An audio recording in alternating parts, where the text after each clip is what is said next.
श्रवण कुमार अग्रवाल जी का परिवार, उनके जो पितरजन होंगे वो जहाँ भी होंगे वो आज वहीं से देखकर प्रसन्न हो रहे होंगे कि आज मेरे वंश में स्वयं भगवान पधारे हैं कथा के रूप में, और मेरे पुत्र पुत्रियाँ, मेरी पुत्र वधू, मेरे प्रपुत्र आज हमारे कल्याण के लिए कर्म कर रहे हैं। तो वो इंद्र को पकड़ कर कह रहे होंगे, देखो इंद्र देवता क्या चल रहा है जामताड़ा के में देखने। अरे देखो कुबेर देवता, हे धर्मराज, हे यमदूतो यमराज, देखो मेरी औलाद क्या कर रही है। अब उनको जब वो ये देखते हैं कि हमारे लिए यज्ञ किया जा रहा है तो देवता प्रसन्न हो जाते हैं, और जब देव प्रसन्न होते हैं तो वहाँ से अमृत वर्षा करते हैं। जो अमृत वर्षा है, न मृतम मृत्यो न सुखम भूयः, ऐसी अमृत वर्षा होती है कि उसे पान करके, उसका स्नान करके घर के सभी जन अमृत हो जाते हैं। फिर उनके जीवन में मरण का टाइम नहीं आता, उनके जीवन में वंश डूबने का टाइम नहीं आता, उनके जीवन में प्रेम अनुभूत होता है, उनके जीवन में भक्ति अनुभूत होती है। और जिस घर में जो सब सदस्य पूजा पाठ धर्म पूजा दान करते हैं उस घर में कभी सर्वनाश नहीं होता है। उस घर में हाथ से आएंगे, चोट लगेंगी, परेशानियां होंगी, पर सब ठीक हो जाएगा। क्यों? जिस शरीर में इम्यूनिटी होती है उस शरीर में जल्दी हड्डी ठीक, टूटी हुई हड्डी ठीक होती है। जिस शरीर में इम्यूनिटी अच्छी है उसमें हर दवा जल्दी काम करती है। जिस शरीर में अच्छी पावर होती है उसका छिला कटा टूटा जल्दी ठीक होता है। जिस शरीर में इम्यूनिटी पावर अच्छी है, बूस्टर अच्छा है, उस शरीर में कोरोना आता है चला जाता है, पता नहीं चलता है। ऐसे ही जिनके पास में पुण्य अच्छे, जिनकी आत्मा में भजन है, उनके जीवन में कष्ट आते हैं, अपराध आते हैं, छल आता है, कपट आता है, पाप का फल आता है, पर आकर के चला जाता है। समझ में भी नहीं आया कब आया और कब गया। इसीलिए पुण्य बढ़ाओ, सत्कर्म बढ़ाओ, बूस्टर बढ़ाओ, शक्ति बढ़ाओ, पावर बढ़ाओ। दुख आए, पाप आए, पाप का परिणाम आए, डूब रहा हो संसार, वो बच जाए, उसके लिए अंदर की शक्ति चाहिए।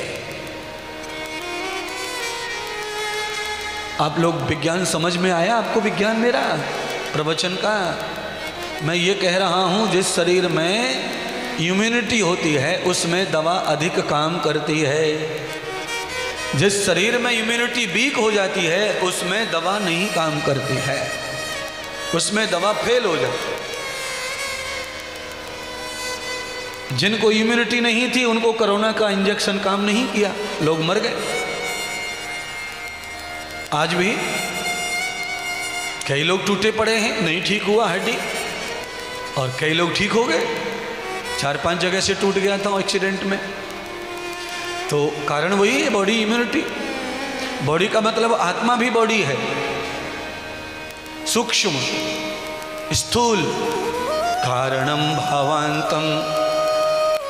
स्थूल सूक्ष्म और कारण, ये 3 प्रकार के शरीर हैं।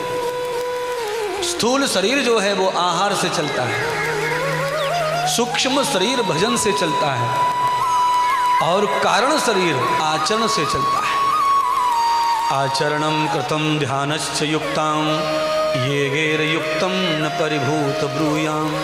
परमात्मा ने जो व्यवस्था बनाई है उस व्यवस्था को जो पालता है उसका कारण शरीर स्वस्थ रहता है। कारण शरीर का मतलब होता है प्राण देने वाला परमात्मा ही, जो तुम्हारे अंदर ही बैठा हुआ है।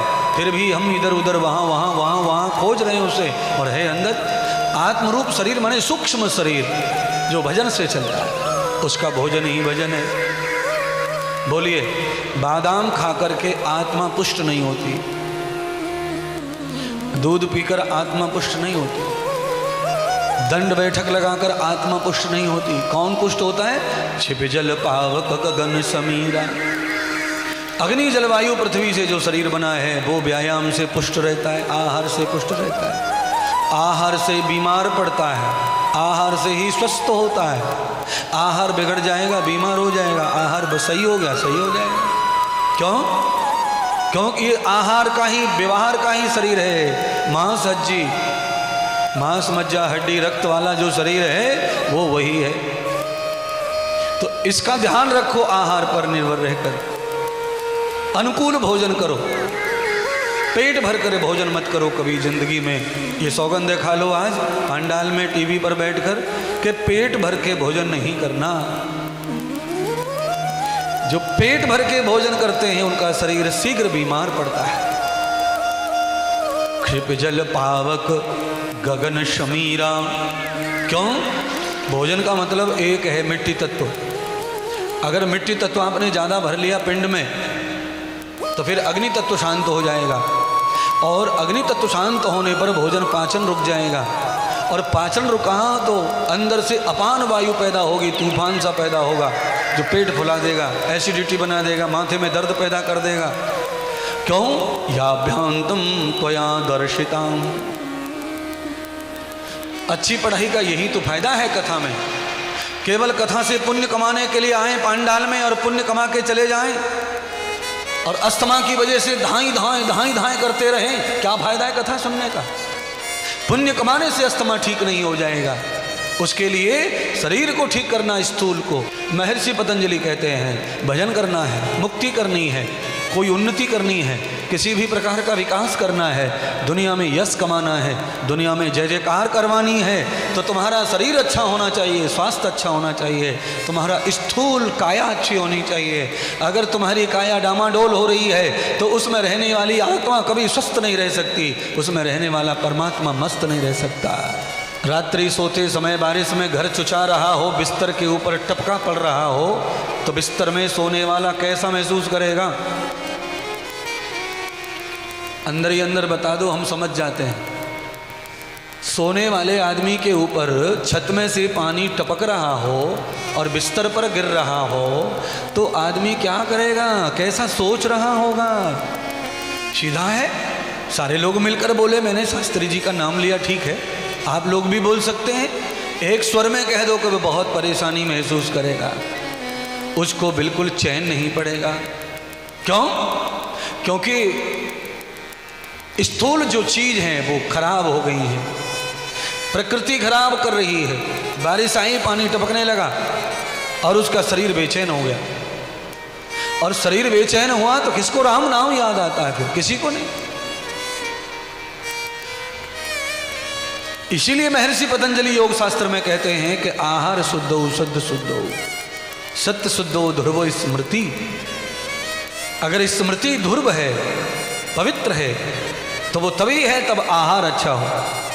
मछली खा रहे हो, मांसाहार कर रहे हो, अंडा खा रहे हो, गुटखा चबा रहे हो, दारू पी रहे हो, है दही खा रहे हो, दही भल्ला खा रहे हो, ऊपर से आइसक्रीम खा रहे हो, रबड़ी खा जा रहे हो, खीर पी जा रहे हो, कोई अनुकूलता नहीं है भोजन में, केवल मिल जाए बस टेबल पे रखा हुआ, रौंद डालते हैं चाहे कुछ भी हो जाए पेट में। है ये पैसे वाले ज़्यादा बीमार क्यों हैं? बस यही बीमारी खाई जा रही है। बूंदी को रायतो, बथुआ को रायतो, पालक को रायतो, इधर में धरो खाए तो, इधर में धरो मरो तो। है क्या क्या रखा है महाराज? एक भगोनी में रखा रायता, दूसरे में खीर, तीसरे में कचौड़ी, पचौड़ी, पूड़ी, ये सब ठीक है। आज ये संकल्प लो कि आज हमें खीर पूड़ी खानी है, रायता नहीं खाना। दूसरे दिन संकल्प लो कि आज रायते से पूड़ी खानी है, खीर नहीं खानी। हाँ, संकोच मत करो, बदलाव लाओ जिंदगी के भोजन भजन में।